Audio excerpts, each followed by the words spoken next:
Hey there, Penn State, Pennsylvania wrestling fans, mostly Penn State wrestling fans, but also Pennsylvania wrestling fans, high school, whatever.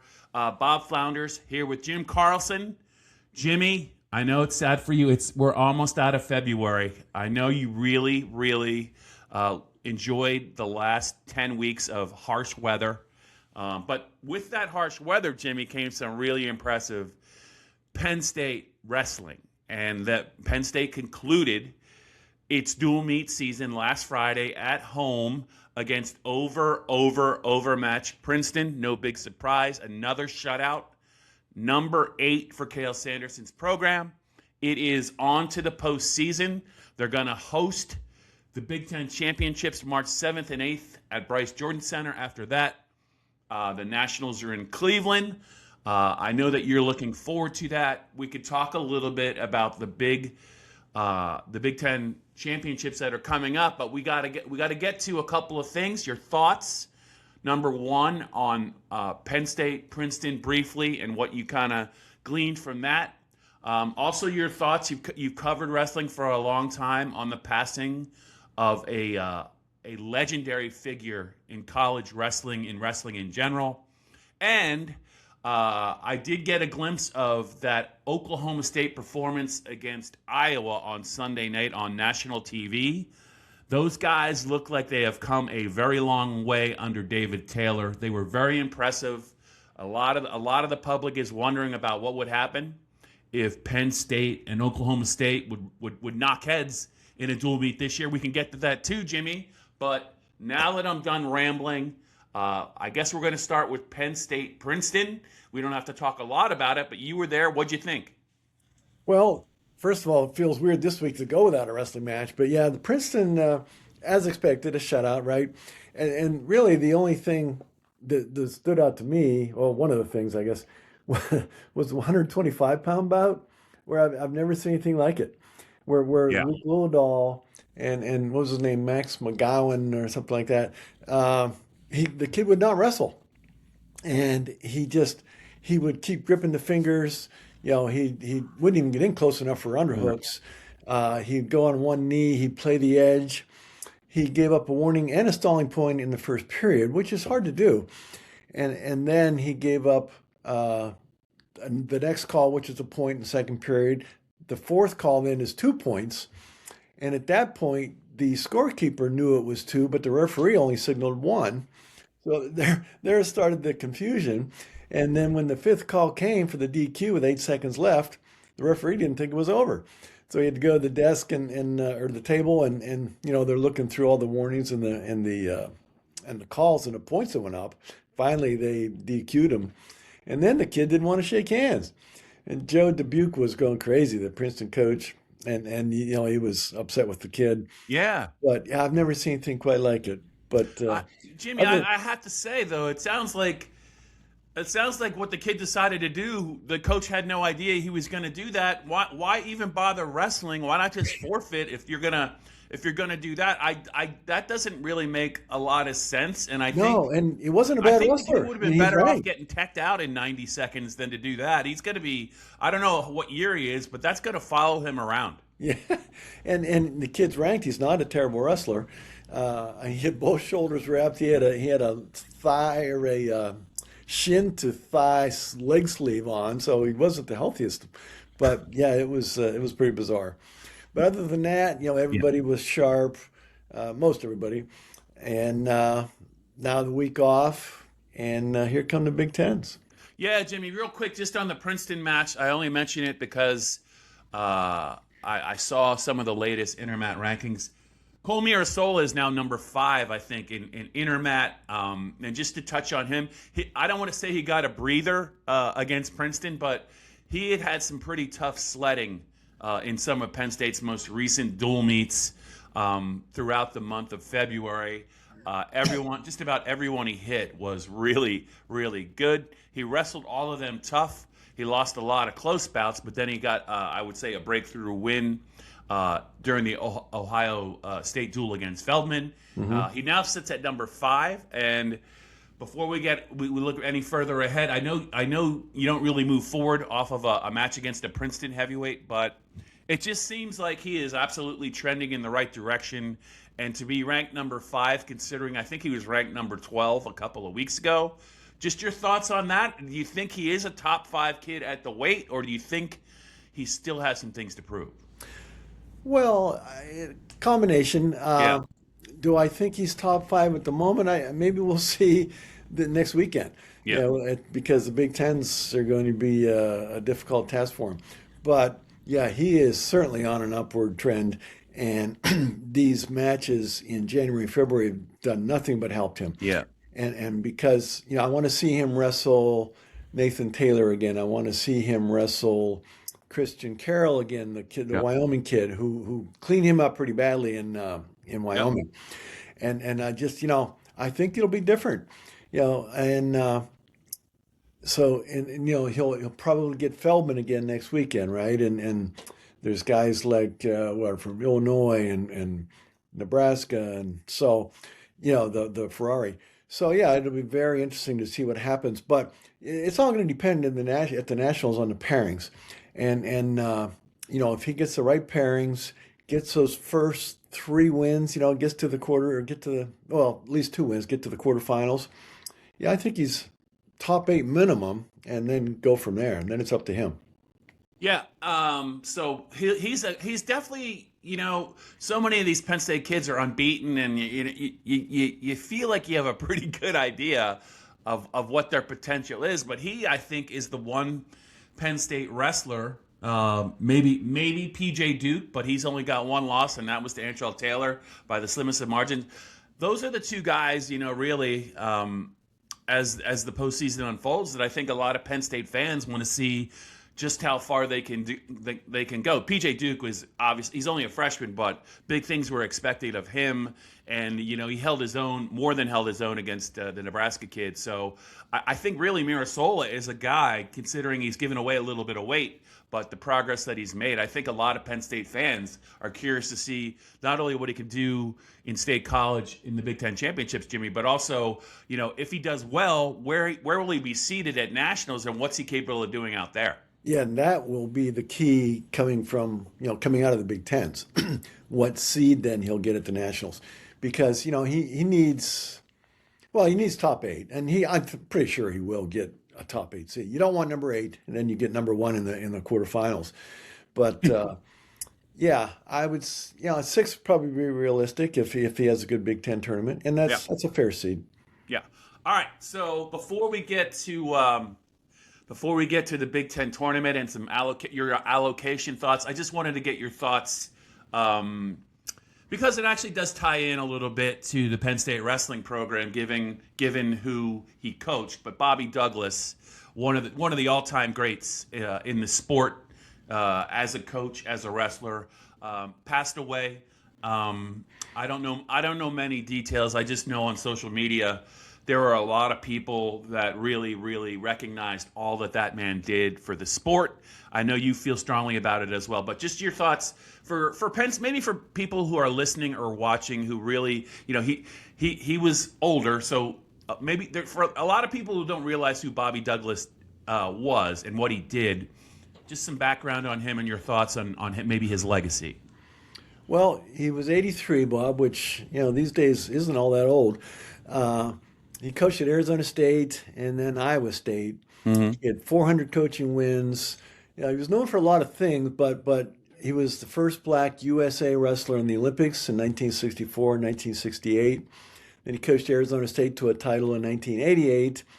Then he moved to Iowa State. There he coached the Cyclones to 3 runner-up finishes, I think, behind Iowa. Mm-hmm. And he coached one Cael Sanderson to his 159-0 record, with 4 straight titles, 4 straight outstanding wrestler awards, and 3 Hodge trophies. But Cael has spoken many times in the past about what Bobby Douglas has meant to him through his life. And we'll get to Cael on Monday. It's the next access. But I'm sure someone will be asking him his thoughts about Bobby and what he's meant to him all this time. Yeah, like you said, but just a legendary career, and if you look at all the people that Bobby Douglas has impacted, on the wrestling scene, and the fact that a lot of them are still prominent today, and a lot of it what he did as a coach. But I'm sure when Cael is asked about Bobby, Cael can be a pretty thoughtful guy and a pretty expansive guy when he wants to be, and I'm sure I'm very interested in what he will say about a man like Bobby Douglas, because as you said, he's always been, I think, a guy that's really shaped Cael as much as almost anyone in his life. So when that availability happens early next week, I know you'll be Mr. Johnny on the spot for that. But it's sad news, but man, he'll be remembered. Bobby will be remembered forever in the sport of wrestling and in other circles. So we just wanted to get your thoughts on him. Jimmy, let's just pivot now here on the PennLive Wrestling Podcast to what's next for Penn State and the rest of the Big Ten. And it's going to be at the Bryce Jordan Center, not this weekend, but the following Saturday and Sunday. I believe it's March 7th and 8th. Hopefully it will not snow. But if it does, so what? Just kind of what you think about Penn State, the seeding, allocations, all that stuff. Any intrigue at all, whether it's with Penn State or around the Big Ten, as far as how that thing might be seeded? Well, the pre-seeds should come out on Monday. Typically is when they come out. So I think they'll pretty much follow the rankings. Penn State right now has 6 number 1 ranked guys, right? I just don't see how those 6 won't be number 1 in the pre-seeds. And usually the pre-seeds, when they come out on that Monday, they pretty much hold steady. They come out on Monday because then there could be some coaching or coaches discussions with the committee, but there are very few changes once they come out. And those same 6 ranked number 1 ranked guys are also in Flow Wrestling's top 20 pound for pound guys. Penn State also has a number 2 in Marcus Blaze now. So the allocations are coming out, after we record today. Typically the Big Ten receives about 87, 88 berths to the NCAAs, which is 8.7 guys per away, right? Last year, only 141 pounds got as few as 7, while heavyweight and I think 1 or 2 others received 10. Do I think 10 is a lot? I sort of do. But the rules are the rules. They qualify the spots, so they've earned them. Then they're the wild cards, right? After the conference weekend, wild cards are named, and usually the Big Ten gets even more. So usually they send well over 90, mid-90s to the NCAAs. Barring injury or a couple of monumental upsets, Penn State should send all 10 men again to the Nationals like last year. Whether they'll place all 10 like last year remains to be seen, but there's certainly a pretty good chance. So yeah, I'll be interested to see what the allocations are, and I can't wait for the pre-seeds. Yeah. Jimmy, before we get to Penn State, Oklahoma State, and kind of where they are right now and what that match would look like, I just wanted to ask you, just because I took a quick glance, you talked about 6 Penn State guys being number 1, and so obviously it would take a lot for that not to happen, like some injuries. But I wanted to ask you about Penn State's 7th unbeaten guy, Marcus Blaze, because I took a quick look at the Intermat rankings at 133, and the first 7 kids that are ranked look like, all of them look like they're a handful, but also the top 3 are all Big Ten kids. And I don't want to get ahead of ourselves, but I have to think that Big Ten fans that are going to be watching this tournament, and Big Ten wrestling fans that are going to be at Bryce Jordan Center are going to have a nice little focus on how 133 plays out, because you can make an argument that the top 3 kids in the country are in the Big Ten, and it almost feels like you could be seeing possibly in the Big Ten final at that weight, maybe a preview of what might happen, on Saturday night at Nationals. Well, that's very true, and not only the Big Ten, obviously. Sure. The 133 at the Nationals is just sick. Don't miss any of them. Yeah. But yeah, with Lucas Bird, Marcus Blaze, Ben DeVino, I don't think we're going to include Ayala anymore, but from Iowa. But he's sort. I think he's peaked. Yeah. Uh, but yeah, it's Bird and Blaze. I think are pretty similar defensively. Hmm. Davino is is he tries to get more of the offense, but Blaze is so good on defense, right? And that's what I will look forward to at the Nationals if Blaze gets a hold of Jax Forrest, because we can talk about that in a second here. But Yeah. he is so he is so opposite as far as just completely offense all the time, and sometimes recklessly, and that shouldn't be a criticism because he's got the talent to get out of any trouble he gets himself into. But yeah, 133 next weekend.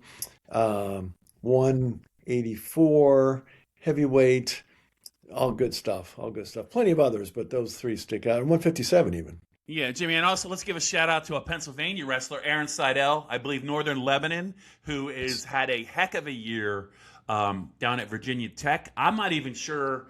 You would know more than me. I don't even know if the plan was for him to compete this year, but all I know is when he has been on the mat, he has come a long way since last year's state final. I think he ran into an outstanding wrestler. Was it Jax he ran into? And Was, it, yes. it did not go great for him, but looking at the highlights from him this year, looking at where he's ranked, looking at his development, boy, he's really come a long way, and we kind of pride ourselves when talking about Pennsylvania wrestlers. I think we're going to have a lot. We're going to be following the true freshmen with the Pennsylvania ties out at nationals as well. Oh, absolutely.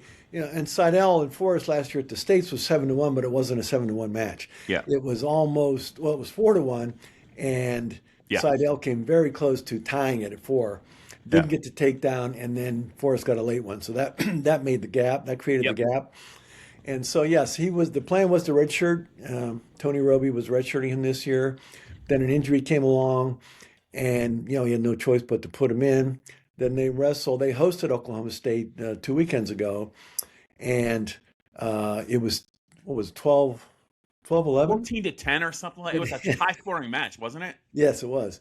And um, Seidel took Forrest down 3 times. Okay, so that's a little telling, I think. Yeah, But Forrest had a 7-point move. yeah, And so he took him down, sort of kept the Navy ride in, kept moving up on it, and was able to get him toward his back. He got a 4-point near fall. And yeah. so that was the key there. I don't think that'll happen again. But yeah, it was a great bout. Yeah. All right, Jimmy. We mentioned Jax Forrest. He was on a list of impressive performances.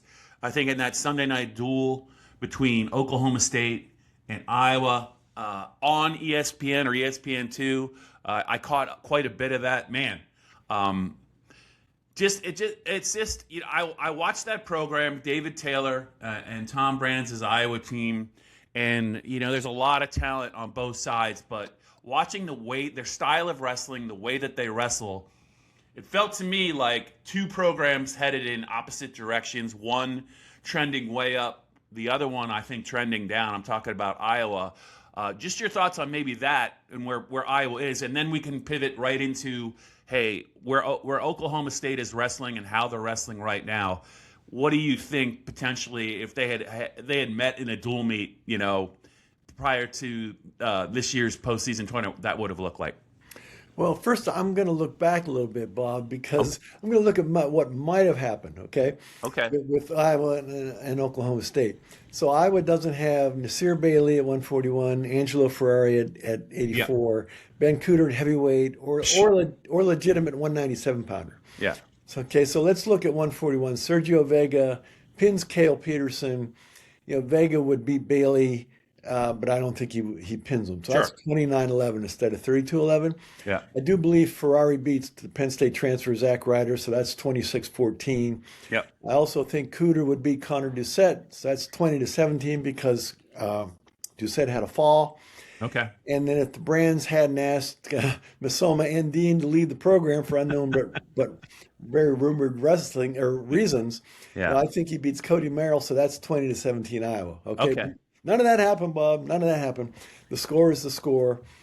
But, what would happen if Penn State would have faced Oklahoma last weekend. Mm-hmm. They didn't go to the national duels. It didn't happen Mm-hmm. there. Oklahoma State wasn't nearly as strong in November, and they lost to Iowa then 18-16, right? And also, Bob, before we get into that, interestingly, Penn State is expected to complete its home and home series with Oklahoma in Norman next season, right? So Uh-huh. they'll also be invited to the national duels. Let's talk realistically. I don't think they'll attend the duels again.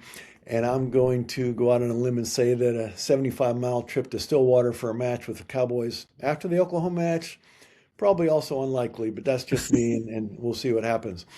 But what we can do is look at what might have happened, had the Lions and the Cowboys competed last weekend. So let's start at 125, right? I do think Lightning Luke Lillidahl would have the edge over Oklahoma State's Troy Spratley. They could well meet at Cleveland, but just Luke's quickness and sharp takedown finishes, I think Mm-hmm. they favor Lillidahl, right? Yep. Then we have 133, and that Mm-hmm. I do believe that will materialize in Cleveland. I mean, again, all depends on the seeds, upsets, whatever, but and that weight is so loaded. But definitely the most exciting weight class in the tournament, like we said. And so, who wins that match? Boy, both are unbeaten, but their styles are different. Forrest is a scoring machine, like I said. He can scramble out of trouble, shoot from all angles. But he has that uncanny ability to recover so quickly if he gets Yeah. in trouble. Blaze can score. He absolutely can score, but he can control a match defensively. Mm-hmm. Now, I'm telling you, the only prediction I have here is it's going to be 2-1 or 12-11. I'm not sure. And it's a complete We'd toss-up. narrow it down. Yeah, it's a complete toss-up. If it happens in Cleveland, don't miss it. But I can't even pick a winner there. Okay. Let's go to 141. I think Oklahoma State's Sergio Vega Yeah. certainly has the edge over Penn State's Braden Davis. And Yeah. he is one of 4 true freshmen in David Taylor's lineup. He's a 4-time Arizona State champ who, Yeah. I don't know, to me looks like he could be maybe not the next Jesse Mendez, but boy, on Close. that track. Okay, Yeah. on that track, he is really good. Penn State's Shane Van Ness at 49 has a distinct advantage over Casey Swiderski, who hasn't been wrestling. They didn't have a starting 49-pounder against Iowa, but he's been injured. He's not on Van Ness's level. 57 then, halfway through. That's a toss-up between Yeah. PJ Duke and number 6 Landon Robideau. Yep. To me, the call goes to Duke based on just his aggressiveness and his strong finishes from neutral. So, that's a pretty good start. If you want to keep going, it's another great freshman for Oklahoma State, Ladarian Lockett at 165. He split matches with Mikey Caliendo, but Penn State's Mitchell Messenbrink, of course, not only owns Caliendo, but he owns the rest of the country, right? Yeah. It may or may not be a major decision, but it's definitely a Messenbrink win over Lockett. Yeah. Levi Haynes would face former Penn Stater Alex Facundo, and Facundo beat Haynes in the Olympic trials a couple years ago. But Haynes continues to jump levels. His strength and his top game, there's no top game in freestyle. Just to name 2 facets for Levi, gives him a strong nod over Facundo. And like 165, may or may not be a major, but it's certainly Haynes with the arm raised afterwards, right? Yeah. Here comes another former Penn State at 184, and Zach Ryder. He left when Rocco Welsh came in. Mm-hmm. So Ryder beats Gabe Arnold the other night on I don't know if you saw it, but on I the did not. stalling call in overtime. Yeah. I didn't like that at all.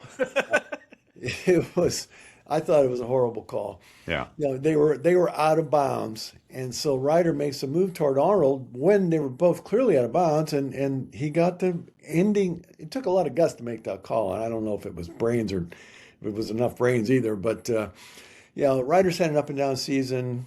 Welsh to me is skyrocketed upward. Yeah. I think Welsh gets the nod about that. I think he gets about 4 takedowns, I think. Yeah. There's a reason, Bob, why Penn State has 4 straight number 1 ranked wrestlers. They're all the entire package. And Josh Barr at 197, rates a good chance to major Oklahoma State's Cody Merrill. And I think the way Mirasola's going, he beats Connor Doucette. So, I wasn't adding up the score along the way. It looks like a lot of Penn State wins. I want to say 7-3 maybe, or at the very least exactly. 6-4. Yeah. It's rather obvious which way this would or could go. even let's say even if 33, 41, 57 go the Cowboys' way, Yep. and I'm not saying that would happen, it's still a 7-3 advantage, right? Yeah. Yeah. Factor in an upset somewhere, it's still 6-4 for Penn State, but I don't think it would be 6-4. Yeah. I do think though it's fascinating to watch this Oklahoma State team continue to improve Oh because yeah. I don't want to say that Penn State ever hits their ceiling, but it always feels like they're pretty close to their ceiling, and it's almost from the jump, and it's a testimony to the work they put in. It's a testimony to the coaching. It's a testimony to the practice room and what they're doing and all and their technique. But you never really see them make when you're this good, how big of what is your ceiling if you're trying to take a step forward? Whereas Oklahoma State, I think, has a lot more room to improve because they're still not where Penn State is. So I think that what's going to happen, Jimmy, is the next couple of years, assuming things are going to go the way that they're going to go, that Oklahoma State will probably continue to close the gap. But how close can they get to Penn State to where it's darn near a 50-50 match perception-wise going in, and they can close that gap, but how much closer can they get to Penn State, I guess is my question for you, maybe in the next couple years. Well, definitely the gap will close, right? Yeah. But like you said, will they surpass the talent level? Even if they equal the talent level, then it comes down to 101. And, yes, I think David Taylor will keep getting his share of recruits. But do you think that Cael won't? Yeah. That just won't happen, right? And the East Coast is loaded with talent. Some of them want to go to Oklahoma State and they don't mind leaving, but a lot of people like to stay close. Penn State has the advantage there in just keeping people close to home. And their 27 class is already strong, Penn State's. And yeah, do I think it will get closer? Absolutely. But, and it should be a lot of fun at the national meets or, maybe someday if they would ever wrestle a duel. But yeah, for the foreseeable future, you have to give Penn State the edge until somebody proves them wrong. Jimmy, from a personal standpoint, I just want to see you out in Stillwater, Oklahoma for a Penn State, Oklahoma State dual meet on a Sunday night with all those fireworks, and you got David Taylor in one corner, Cael in the other. You got that cowboy mascot that's gigantic. You got the light show. I think you would just that. I know you told me that Penn State Iowa match in Iowa City was a bucket list item for you when you went out there, and it lived up to its billing. But I bet a Penn State Oklahoma State Sunday night duel on national TV might be even more now of a bucket list item for you. What do you think about being in the Panhandle for one of those matches under the bright lights on national TV? How excited would you be for that? Well, it'd be a lot of fun. And orange is my favorite color. I don't know if you knew that. Okay. I know now. So, the bright orange against the blue and the white. Yeah, that would be. I wouldn't miss that. Let's put it that way. All right, Jimmy, I think that's about it for this PennLive Wrestling podcast there. Hope everyone enjoyed it. Got to a lot of things. We didn't talk a lot about Penn State Princeton. We did start the conversation about Penn State hosting the Big Ten championships and all that may bring. We talked about Bobby Douglas, the late Bobby Douglas. Very interested to see what maybe Cael has to say about him early next week. And we even potentially, we discussed a potential Penn State, Oklahoma State dual meet this year, but not only this year, but what it might look like in the coming years, because I do think the fans are going to want to see it. I don't know if we will see it, but Jimmy, next week I'm going to say next week, it's all about the Big Ten championships and what Cael had to say. I don't know if they'll make any wrestlers availability. Looking forward to seeing you up in State College for that. And then before we know it, we'll be in the flats in Cleveland watching Penn State go for yet another NCAA championship. Any final thoughts for you, Jimmy? Just a couple of quick notes, Bob. Yep. 14 guys in flows pound for pound, top 20 are in the Big Ten. 72 Big Ten wrestlers ranked among the top 20. 72. All right.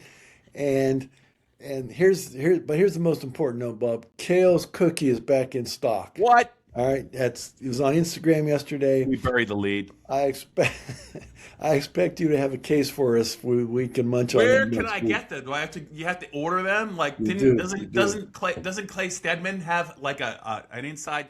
I'm all about it, but do we have to go through the chain of command to get these cookies? What do we have to do? Yeah, I believe you'll be ordering on Instagram They're like probably everybody already else. sold out. I guarantee you. I'll go online, but I hope he didn't raise the price. Although maybe he did. He probably should. But if I get a chance to get my hands on some Cael's cookies, I will not pass on that.